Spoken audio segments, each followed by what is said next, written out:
مولاي صل وسلم دائما أبدا على حبيبك خير الخلق كلهم. مولاي صل وسلم دائما أبدا على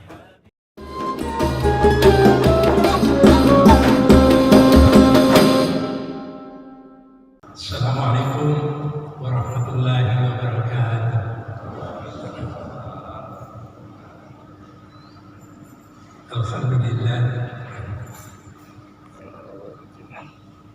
Alhamdulillahilladzi ja'ala fis-samaa'i burujan wa ja'ala fiha sirajan wa qamaran munira. Asyhadu an la ilaha illallah wa asyhadu anna Muhammadan abduhu wa rasuluh. Allahumma shalli wa sallim ala wa barik ala Muhammad wa ala alihi wa ala alihi wa ashabihi ajma'in, amma ba'd. Bapak sekalian, jamaah subuh yang insyaallah dimuliakan dan dirahmati oleh Allah Subhanahu wa taala. Pagi ini kita bersyukur kehadirat Allah Subhanahu wa taala. Kembali kita dipilih untuk hadir di rumahnya, di tempat yang agung dan mulia ini, dalam rangka kita bersama-sama melaksanakan salat subuh secara berjamaah. Nabi kita Rasulullah Muhammad sallallahu alaihi wasallam 1400 tahun yang lalu sudah mendoakan kepada kita umatnya yang salat subuh secara berjamaah agar kita mendapatkan keberkahan, perlindungan dan rahmat dari Allah Subhanahu wa taala pagi ini, pada saat di mana kita melaksanakan salat subuh dan sampai pagi berikutnya. Rasul selalu mendoakan, memanjatkan doa untuk kita sekalian. Allahumma barik fi ummati, maaf saya ulangi, Allahumma barik li ummati fi ukuriha. Rahmatilah umatku ya Allah pagi ini dan untuk pagi besok atau pagi yang akan datang.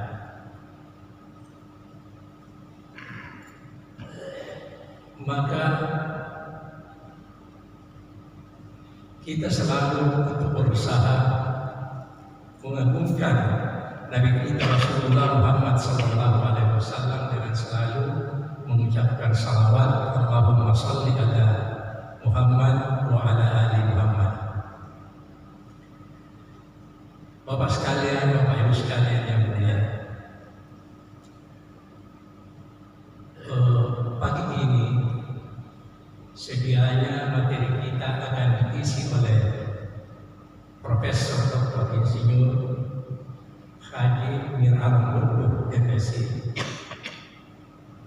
Dia menyampaikan permohonan maaf tiba-tiba mendapat tugas ke Malaysia. Saya diminta untuk mengisi, menggantikan beliau.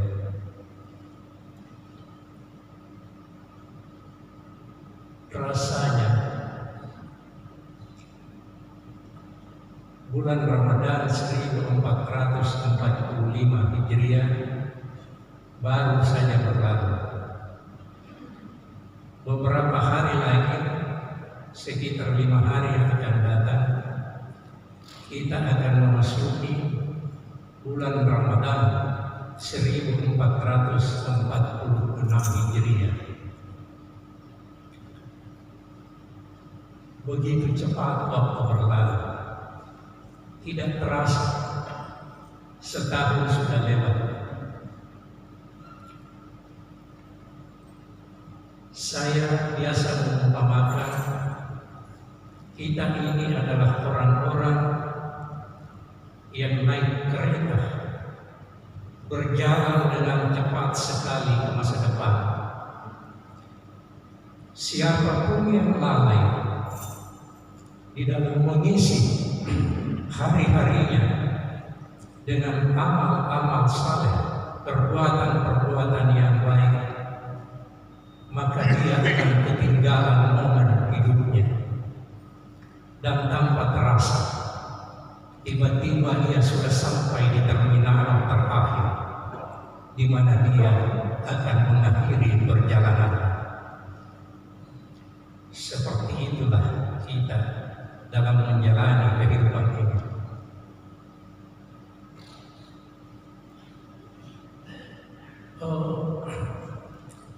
Aid Al-Qarni, seorang ulama besar di Saudi, mengatakan, perbaiki sisa usia, maka Allah akan memperbaiki keburukan-keburukan di masa lalu.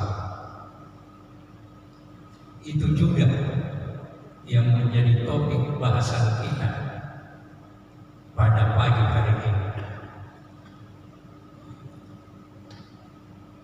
Suatu ketika seorang santri di sebuah pondok pesantren bertanya kepada kiai, "Guru, apakah Allah mencintaimu?" Gurunya berkata, "Engkau bertanya apakah Allah mencintaimu?" Dia bilang, "Iya." "Apakah Allah mencintaimu?" Untuk menjawab pertanyaan itu,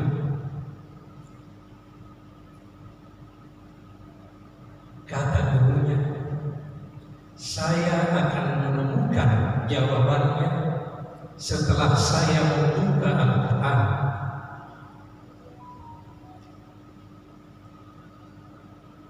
Dan setelah saya membuka Al-Quran, maka saya menemukan orang-orang yang dicintai Allah Subhanahu wa Ta'ala. Yang pertama ada di surah Ali Imran ayat 146 yang berbunyi, "Wallahu yuhibbus sabirin." Allah mencintai orang-orang yang sabar. Kemudian kata beliau, "Saya melihat diri saya. Saya melihat ke dalam diri saya. Apakah saya termasuk orang yang dicintai Allah?" Kemudian saya berkesimpulan bahwa ayat ini bukan untukku, karena untuk masuk kategori orang yang sabar, saya masih terlalu jauh dari itu. Sabar masih sebatas mudah saya ucapkan, tetapi begitu berat untuk saya laksanakan. Sampai hari ini, kata beliau, saya masih berikhtiar berusaha, berlatih untuk menjadi orang yang sabar. Jadi ayat ini bukan untuk. Kemudian saya membuka lembaran-lembaran Al-Quran berikutnya, dan saya menemukan lagi satu ayat, orang-orang yang dicintai oleh Allah Subhanahu wa Ta'ala, yaitu di surat Al-Ankabut ayat 69. Allah berfirman, "Walladzina jahadu fina."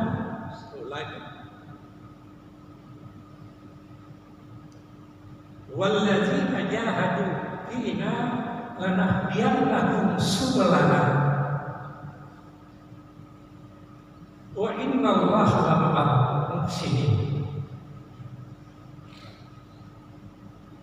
Ternyata setelah saya melihat diri saya, ayat ini juga bukan untukku, kata beliau. Arti ayat ini adalah Allah sangat mencintai orang-orang yang berjihad di jalan Allah dan bersungguh-sungguh dalam ketaatan.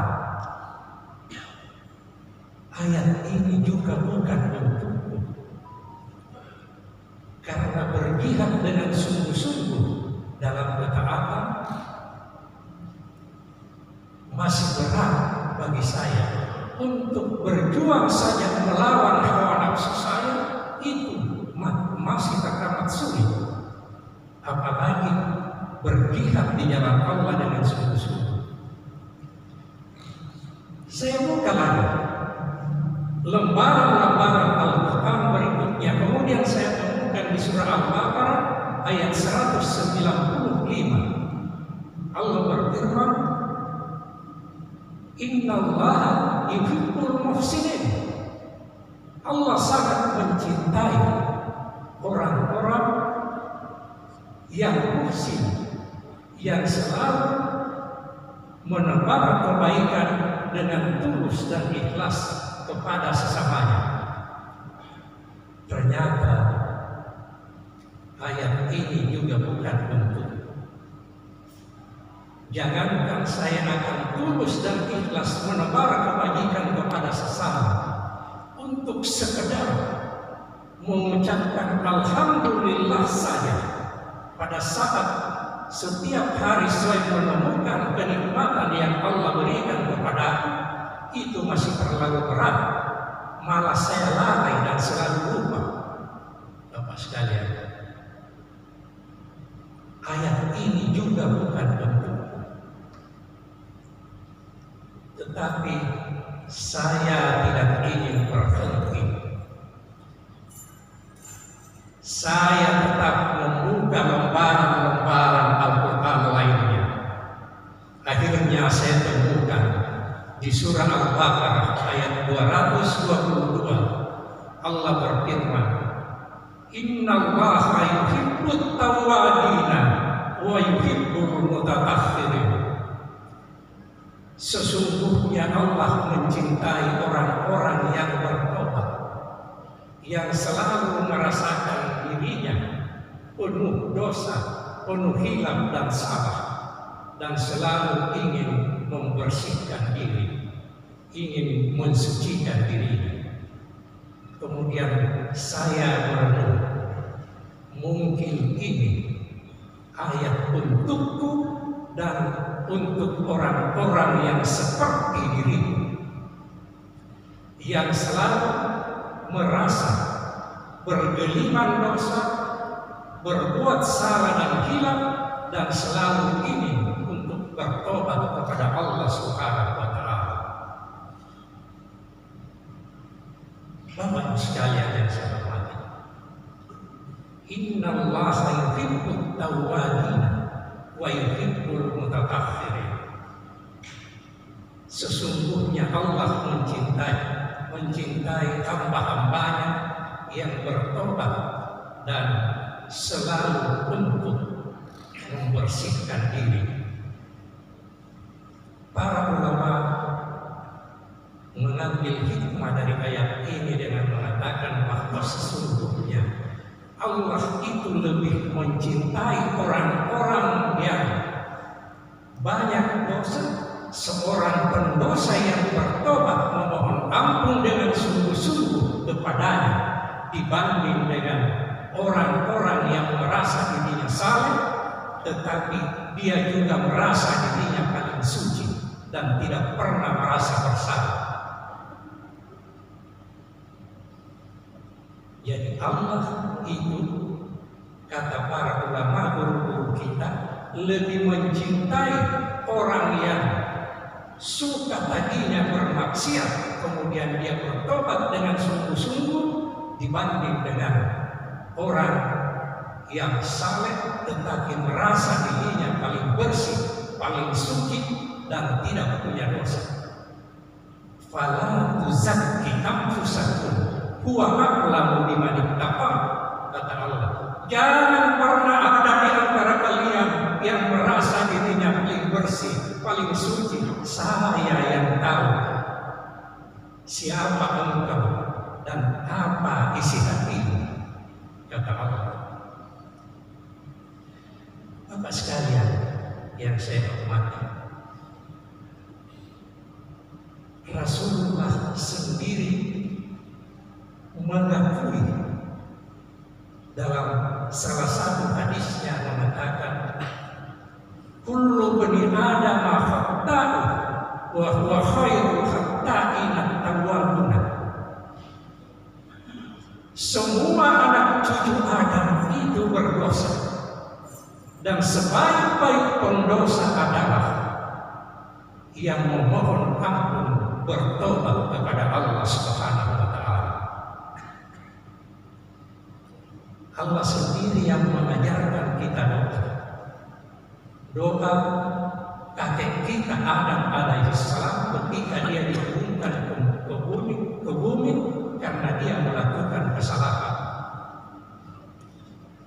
Doanya itu diajarkan kepada kita dan diabadikan oleh Allah Subhanahu wa Ta'ala di dalam Al-Quran, di dalam Al-Quran Al-Karim. Ya Allah, ya Rabb, sungguh telah kami menzalimi diri kami sendiri,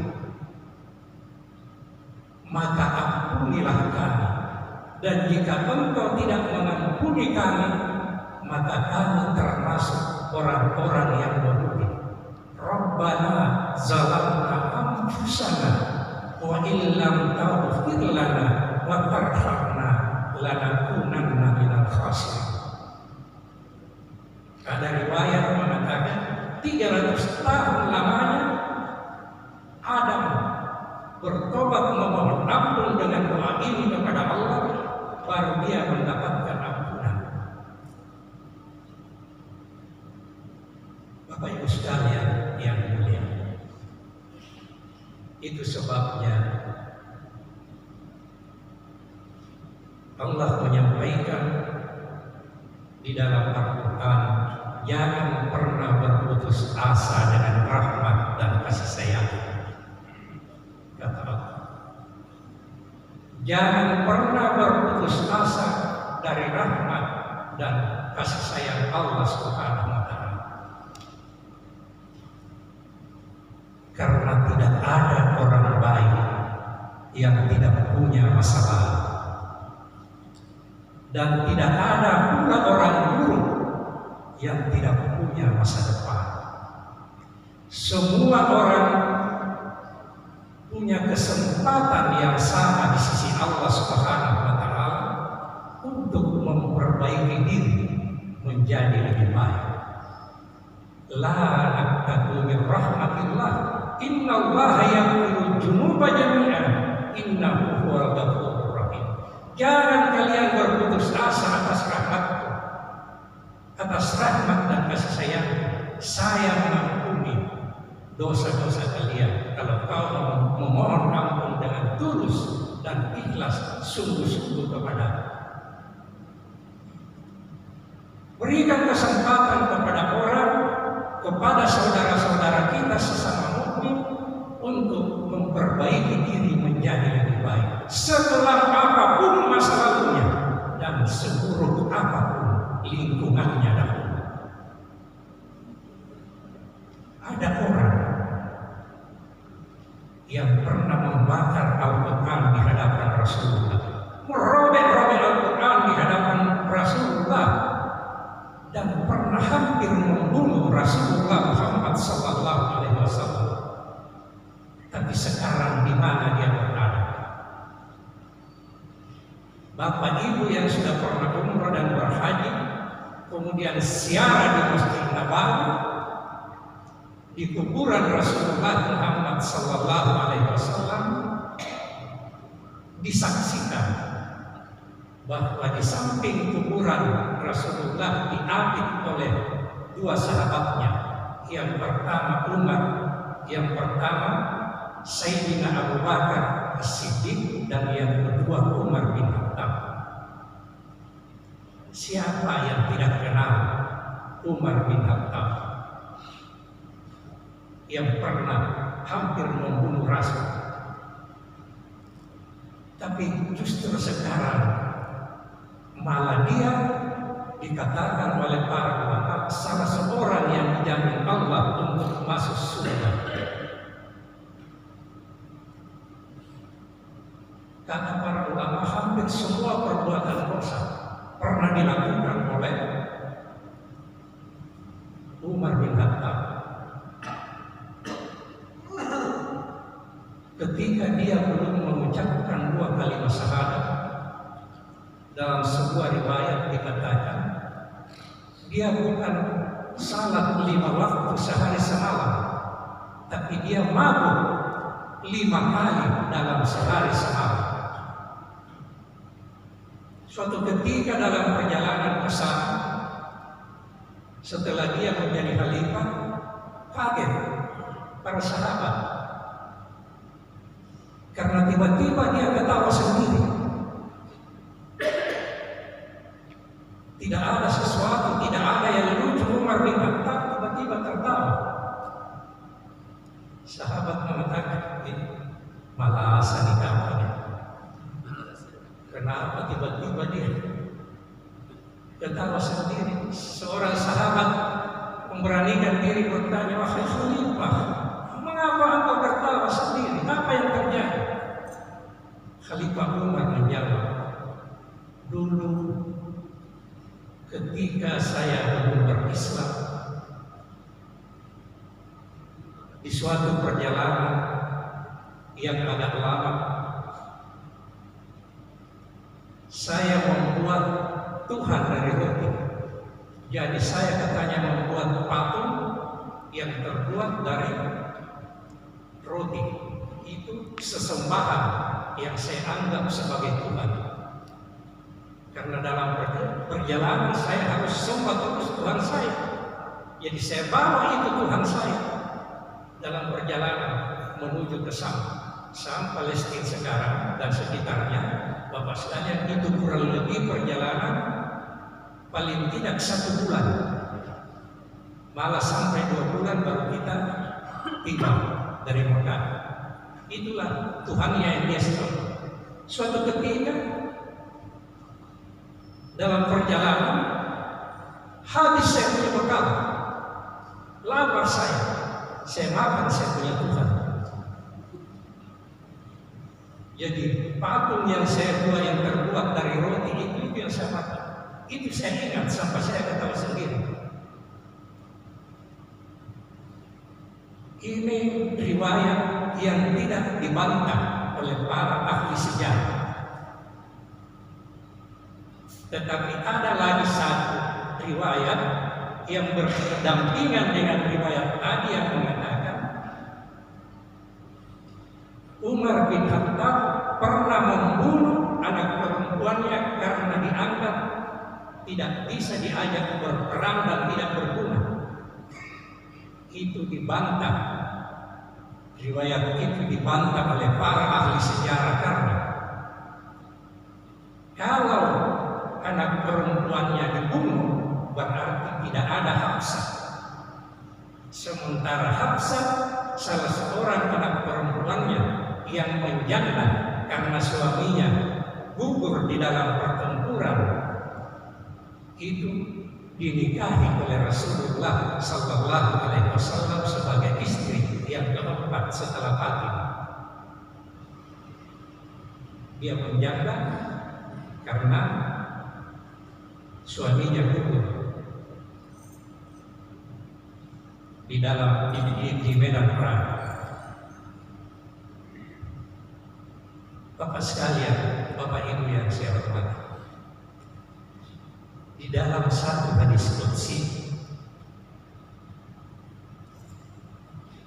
yang diriwayatkan oleh Anas radhiyallahu anhu, hadis qudsi ini bernomor 42, Sahih Tirmizi. Saya ulangi, nomor 42 Sahih Tirmizi. Allah berfirman, wahai putra putri Adam, selama engkau berdoa kepadaku memohon ampunanku, aku ampuni untukmu. Dan saya tidak peduli apapun yang pernah engkau lakukan di masa lalu. Wahai putra putri Adam, seandainya dosa-dosamu sudah mencapai ketinggian langit dan engkau datang memohon ampunanku, aku akan ampuni untukmu. Seandainya dosa-dosamu sudah seluas wadah bumi ini dan engkau datang kepadaku memohon ampunanku dengan tidak mempersekutukanku. Saya ulangi, dengan tidak mempersekutukanku, maka aku akan datang kepadamu dengan pengampunan seluas wadah ini.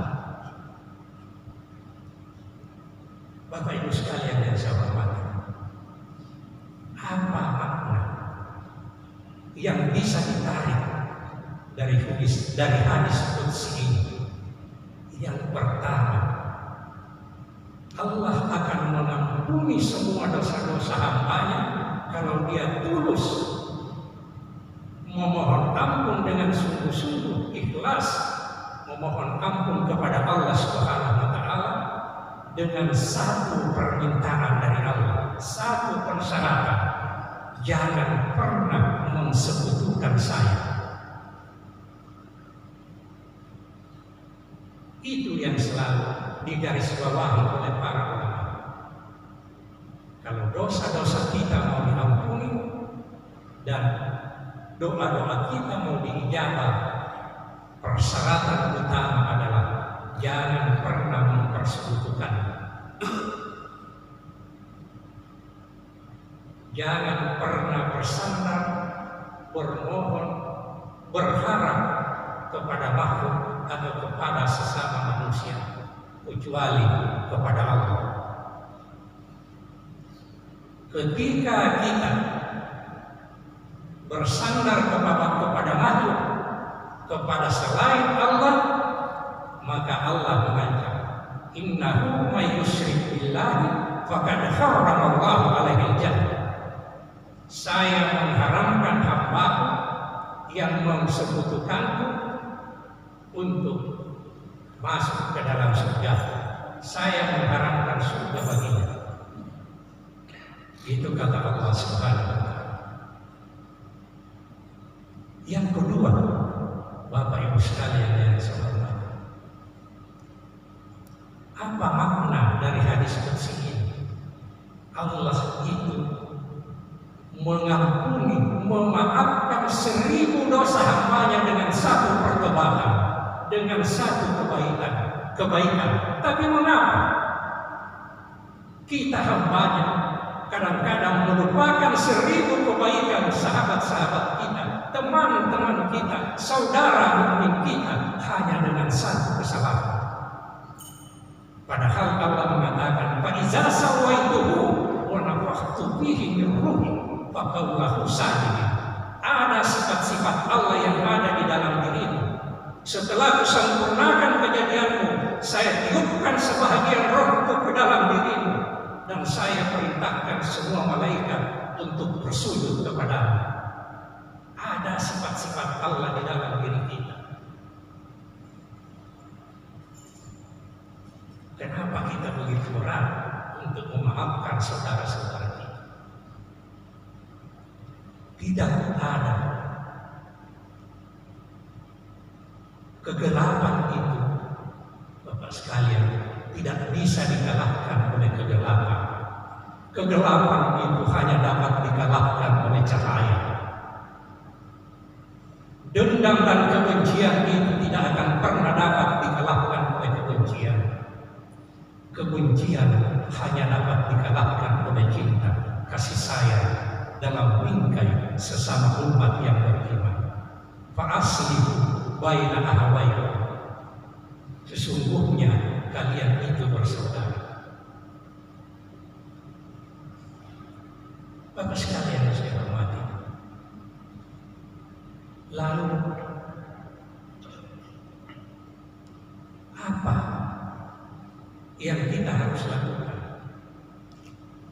menjelang bulan suci Ramadan ini? Sisa 5 hari bulan suci Ramadan, sering juga disebut Syahrul Maghfirah, bulan ampunan. Ada juga yang menamakannya Syahrul Azim, atau bulan yang diagungkan, atau Syahrul Mubarak, bulan yang diberkati, atau Syahrul Quran, bulan turunnya Al-Quran. Karena Ramadan juga adalah Syahrul Maghfirah, bulan ampunan, maka mari menjelang kita memasuki bulan Ramadan, mari kita berlomba-lomba untuk meningkatkan ketakwaan kita, ketaatan kita kepada Allah Subhanahu wa Ta'ala. Kalau kita belum sanggup, seandainya kita belum mampu untuk berlomba dengan orang-orang saleh menambah ketaatan dan ketakwaan kita kepada Allah, maka mari kita berlomba dengan para pendosa untuk memohon ampun, bertobat kepada Allah Subhanahu wa Ta'ala. Sabiqu ila maghfiratin min rabbikum wa jannah arduha ka'ardis samawati wal ardh, kata Allah di dalam Al-Quran.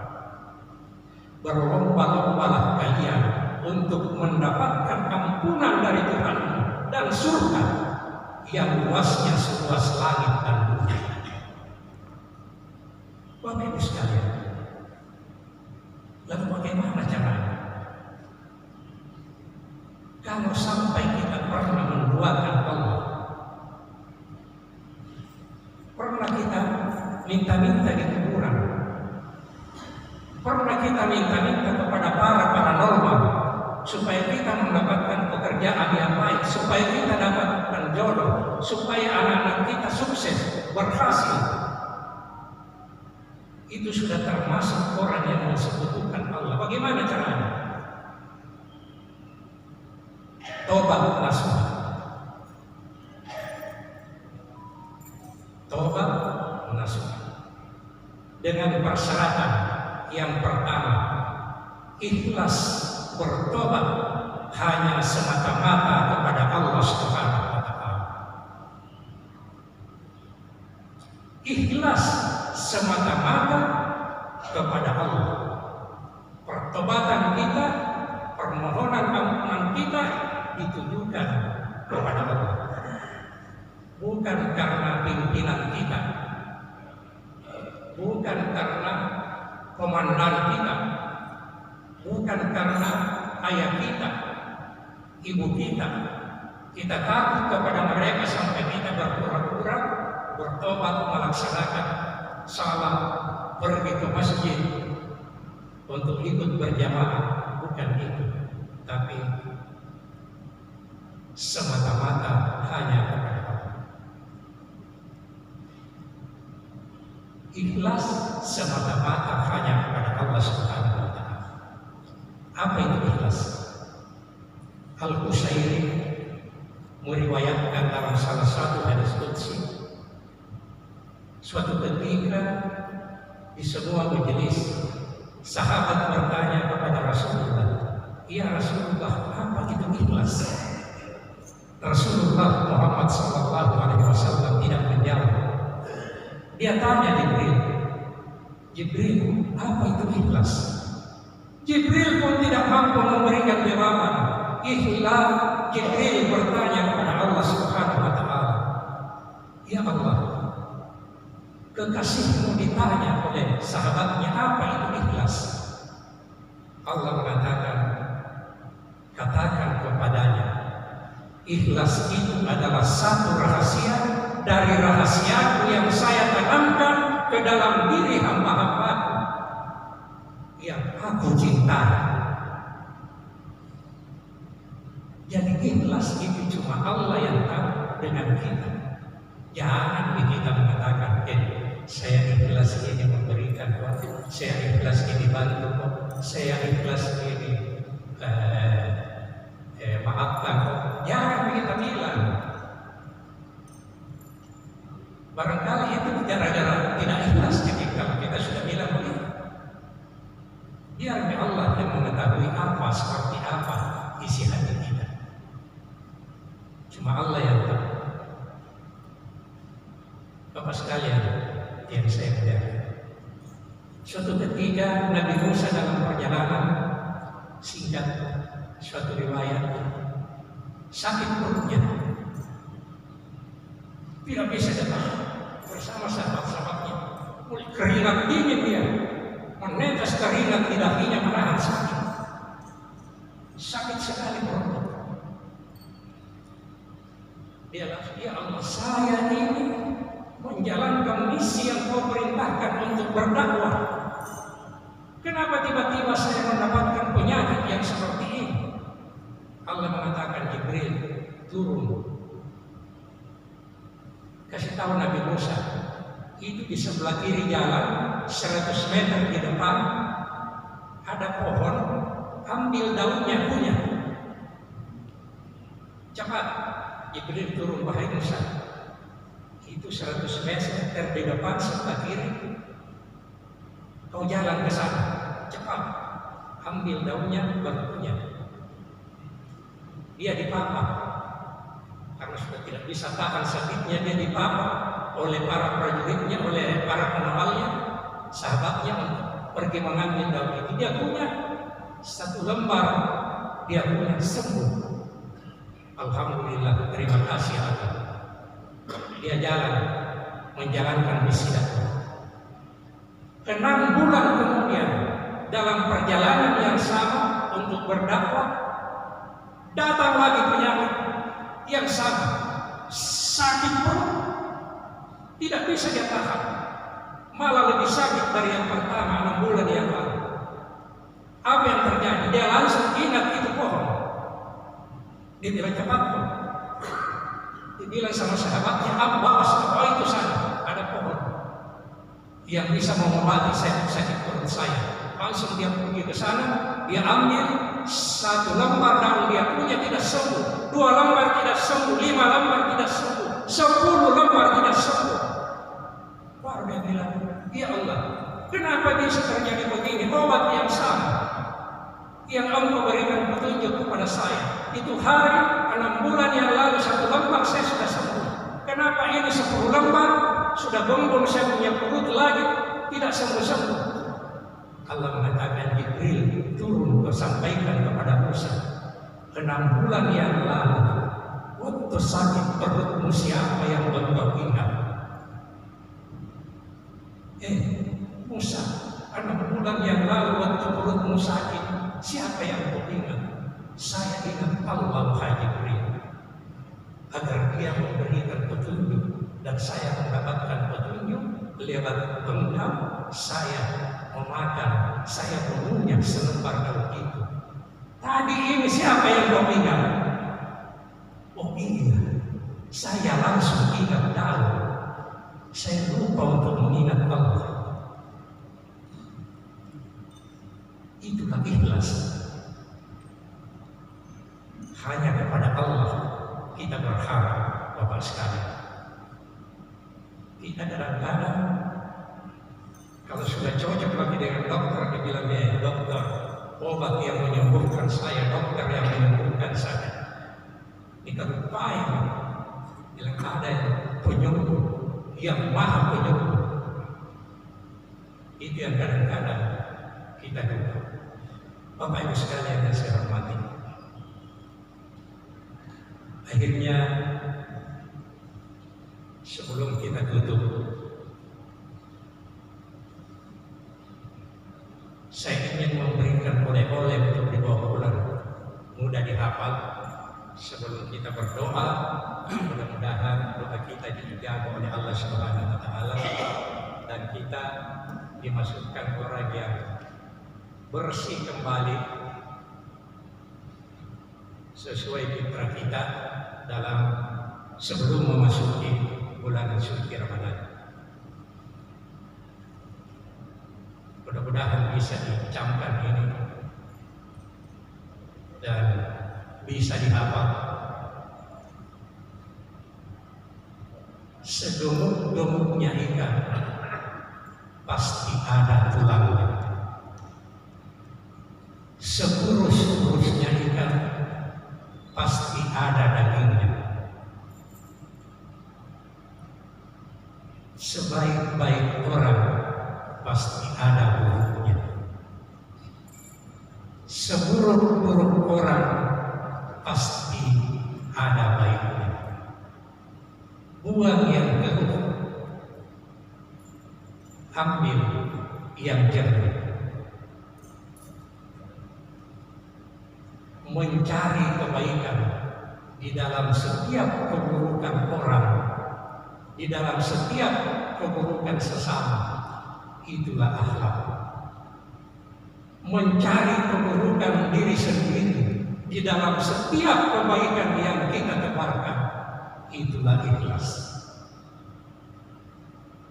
Bapak sekalian, terakhir, ketika Nabi Musa menjalankan misi dakwah, tiba-tiba di padang pasir dia menemukan seekor bangkai binatang, serigala. Sahabat-sahabatnya mengatakan, busuknya ini binatang, matanya sudah penuh dengan ular. Ada lagi yang mengatakan, ini busuk sekali, perutnya sudah membengkak, sudah meledak. Semua celaan itu ditujukan kepada binatang itu oleh sahabat-sahabatnya. Tiba-tiba Nabi Musa mengatakan, cantiknya giginya ini binatang, putih tersusun rapi, indah sekali. Sahabatnya mengatakan, kenapa engkau mengatakan seperti itu, wahai Musa? Nabi Musa mengatakan, saya selalu berusaha belajar untuk mencari kebaikan di dalam setiap keburukan. Saya selalu berusaha untuk belajar, untuk selalu mencari keindahan di dalam setiap kejelekan. Itu kata Nabi Musa. Seperti itulah seharusnya kita, umat yang beriman, sesama orang-orang mukmin, selalu mencari kebaikan sahabat-sahabat kita, teman-teman kita, kemudian itu yang disebarkan kepada orang lain. Bukan mencari keburukan sahabat-sahabat kita, tetangga kita, saudara-saudara kita, justru itu yang kita sebarkan. Bukan itu. Innamal mu'minuna ikhwah fa aslihu baina akhawaykum. Kalian itu adalah orang-orang yang bersaudara, maka damaikanlah. Jika apa di antara saudara-saudara yang berselisih, jangan buat pecah belah. Kata Allah Subhanahu wa Ta'ala. Mudah-mudahan kita semua termasuk orang-orang yang seperti itu, karena kita ini bersaudara bukan seperti lalat, tapi kita adalah penghasil mal. Yang menghasilkan mal itu apa? Mari kita cari hikmah.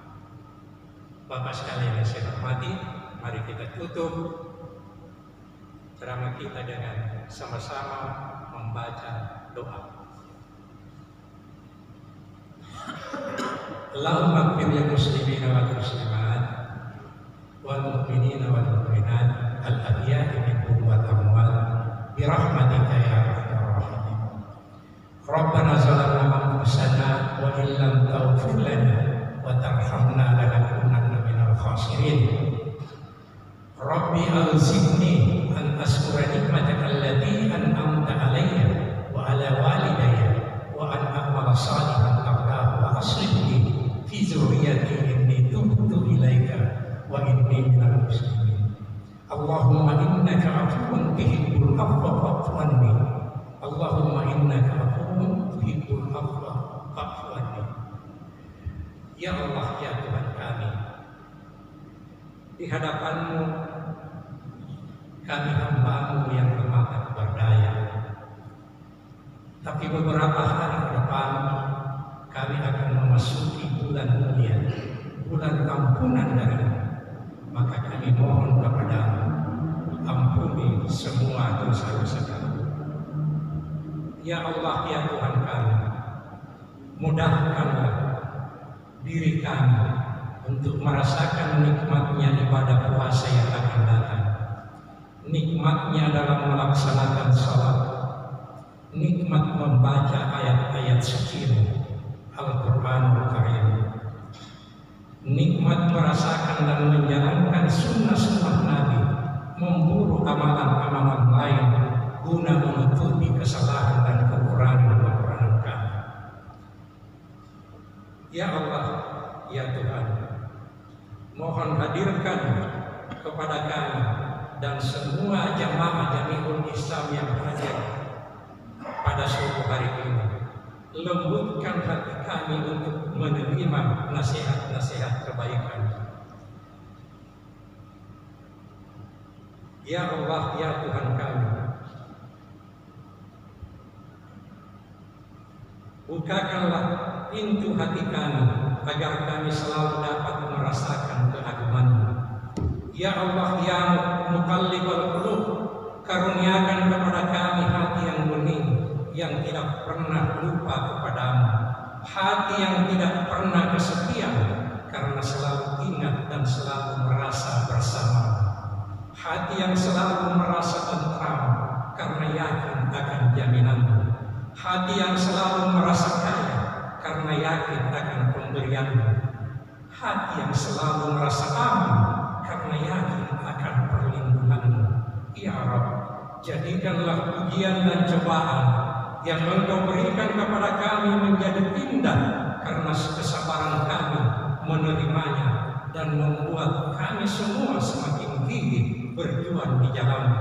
Ya Allah, ampuni sekelam apapun masa lalu kami, tutup seburuk apapun aib dan kesalahan-kesalahan kami, bukakan lembaran-lembaran baru yang bersih yang dapat menggantikan lembaran-lembaran kelam masa lalu kami.